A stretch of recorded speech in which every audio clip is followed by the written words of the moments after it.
भगवान के रोज जल और दूध से खूब स्नान करावल जात रहे। सब गुरु बहना लो, सब गुरु भैया लो एक महीना सावन में भोलेनाथ जी के खूब नहवावेला। ओकर कारण ये होला, ऐसे नहवावल जाला कि बाबा भोलेनाथ जी जब विष पियले रहले तो एक महीना खूब उनके सावन भर खूब मल मल के दूध है और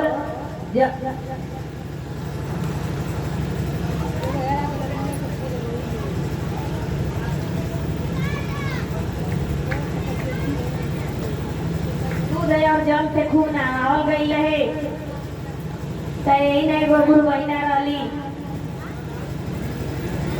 तब भोलेनाथ के रोज पूजा करत रही और उनकर साथ रही। तब गोरू गोबर करत रही, छाती पानी मेहना पानी सब करत रही। गाय रहे ओके दुहत रही आ रोज दूधा के देत रही। तो रोज कहत कि हे अम्मा जी तन दूधवा देती तो हम चढ़ती। तो ना दस बूढ़ा कहत कि जब ले तोहरा के दे हम चढ़ावे के आधा किलो का भर हमार बचल रही तो हमार दू पैसा बनी। ऐसे ही रोज बारना सहू ना दस। सावन के महीना बीत गई। जब बीत गई तब बूढ़ा कहली कि ये पतोहा हम जातनी अपना नैहर आ का करी है कि जौन गैया के दूधवा बाटे तौन गवही कली है। आजकल दूधवा ले जाता ना दुआरे पर सब गवही क के बेचत रहे लोग। तो बूढ़ा जब गवही रही तो करत रही। जब नैहरे चल गई तो पतोहा के कहली कि पतोहा ले जा गाँव में गवही कली है। अब गवही कली तरी ना समझ पौली कि गवही का कहाला। अगर बेचे के कहले रहती तो हो सके कि समझ गई रहती। जब गवही कली तो उनका ना समझ में आई तो कहली कि गवही का होला। दूधवा दूध के लेके गई आ जब पूरा गांव पार कर गई तो वही एगो शंकर भगवान के मंदिर रहे, पीपर के पेड़ रहे और वही जो शंकर भगवान के मंदिर रहे।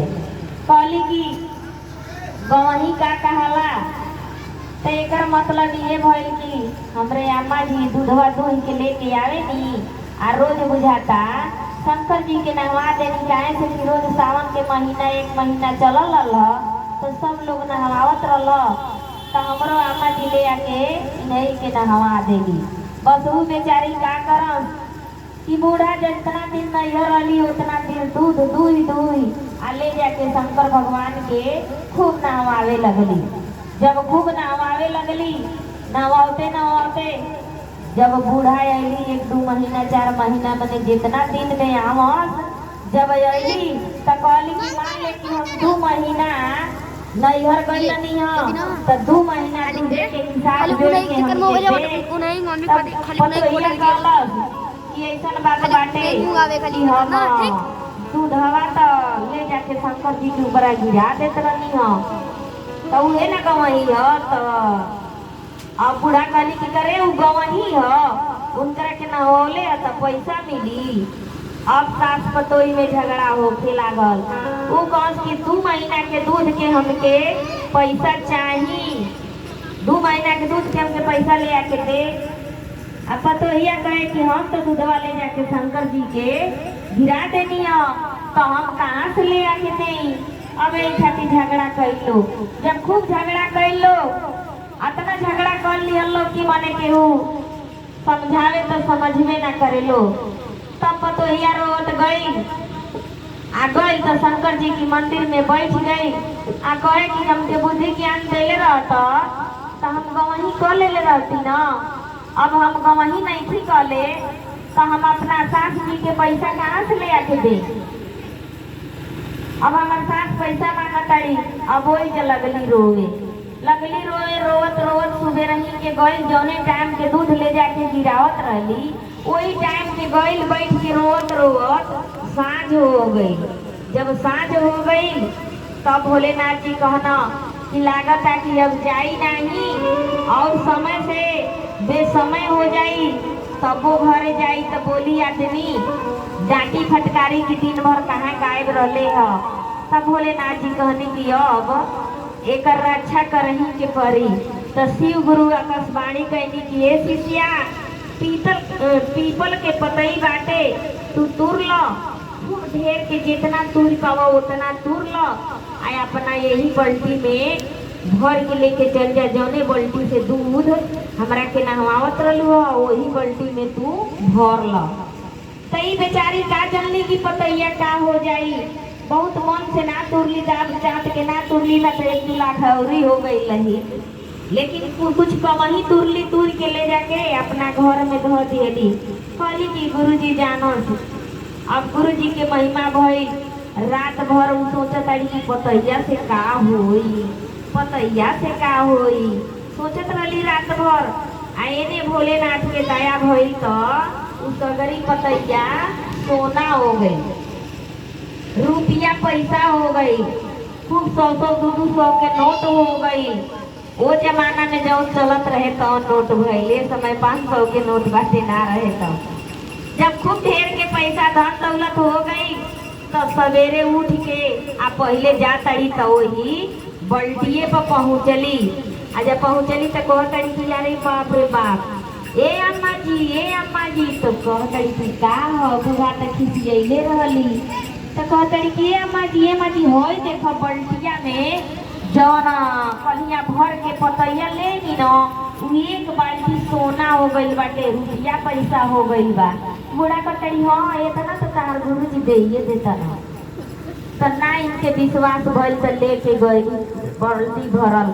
कहली कि देखिए देना ये भोलेनाथ सही देले बानी। जब बूढ़ा देखली तो कहली कि यारी बाप रे बाप सही दे, इतना सोना बाटे, इतना पैसा बाटे, अब तो बहुत धनी हो जाए। देखिए ना का कैले, अरे पैसे तुमके भोलेनाथ दे देना। कलश पतोया कलश की ए अम्मा जी हम भोलेनाथ के ऊपर ले जाके दूधवा रोज गिरा देते रहनी हो, तो वही हम जाके रोत रहनी है ना। तब भोलेनाथ हमरा के कहना कि पतई तुर के लेके जा। हम पतई तुर के लेके आके घरवा में अपना धो देले रहनी हो। यही से गुरु जी के महिमा भइल है तो इतना सोना चांदी हो गई है। तू कहली कि रहो हम ये काम करतानी, बस का कहली कि अब कहली कि अब हम गवही ना करब, अब जितना दूध होके उतना दूध के लेके जास। अब वो लगली भोलेनाथ के गिरावे वही मंदिर पर। वैसे गिरौते गिरौते जब 1-8 महीना हो गई, 1-2 महीना जब हो गई तब का कहली कि अब हिसाब जोड़े लगली कि 2 महीना हो गई तो मान ली कि 400 रुपया हो गई, 4000 हो गई। ऐसा ही जोड़ दियली कि 4000 रुपया हमार हो गई। तब का कहली कि जाके भोलेनाथ की शरण में वही सुबह रही के टाइम से जौने टाइम दूध ले जाला वही टाइम से गईली। आ बैठ के शिव जी के पकड़ के लगली रोवे कहे कि ये भोलेनाथ हम ना जानते रही तो हमरा दूधवा तुरा देनी है, पतोहिया हमार रोज झगड़ा करतिया, पैसवा मांगतिया। ये भोलेनाथ जी हमरा के दे दे, हमरा के झगड़ा करतिया। अब इहो खूब रोवे लगली। जब खूब रोवे लगली तो रोते रोते तो जब सांझ हो गई तब भोलेनाथ फिर वही समय फिर आकाशवाणी कहने कहले कि ये शिष्या जा पीपल के पतई तूर लो आ लेके घरे चल जा। तब बूढ़ा पहले ही से जानते रहली तो वो 1-8 किलो कमे तुरली तो 1-2 किलो औरी बढ़ा के खूब चाट के तुर लेली। कहली कि जितने ढेर ले जाई वो तने ढेर होई। तब लेके आईली जौने घर में सुतत रही वही घर में धो देली। तो रात भर ये सोचत रहली कि खूब ढेर के सोना हो जाई, खूब ढेर के रुपया पैसा हो जाई, तो हई बनवाई हई करब भर रात यही के सपना देखत रहली। लेकिन ई तो भोलेनाथ अंतर्यामी स्वामी है, सबके देखे नी न्याय अन्याय सब इनकी हाथ में रहेला। ई का कहनी कि खूब हाड़ा बिच्छी सांपे के बच्चा भर बल्टी हो गई। अब ई बूढ़ा उठ के दौड़ल जा तड़ी की देखी खूब सोना चानी भइल होई ओने त मार भर घर रेंगता न स त कहतड़ी अरे बाप रे बाप ई का हुआ सरे पतोही आइबे देखबे तो वो कलश की बुझाता बूढ़ा नकल कैले बड़ी तो बुझाता भोलेनाथ बुझाता दे देले बाना ऊ त जा तड़ी त घर में एक और से सांप रेंगता न सब डेरा के सास पतोही भाग गइल लोग ओकरी बात से कहली कि ए अम्मा जी मेहनत अनजान में भोलेनाथ हमके दिले रहा आ रउरे त जान के बहनी हम यही से इतना सांप बिछी घर में भइल बड़ी से मुड़ी पटक के भोलेनाथ से माफी मांग ले जब मुड़ी पटक के भोलेनाथ से माफी मांगली बोलिए शंकर भगवान की जय माफी मांग लेली तो सब उनकर माया से जितना सांप गोजर बिच्छू रहे लो सब अंतर ध्यान हो गई लो तो ऐसे नकल के अकल ना करे के चाहिए भगवान भोलेनाथ की शरण में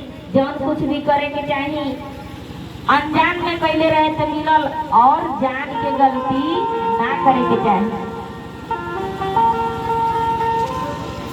बोलिए शंकर भगवान की माता पार्वती की गजानन भगवान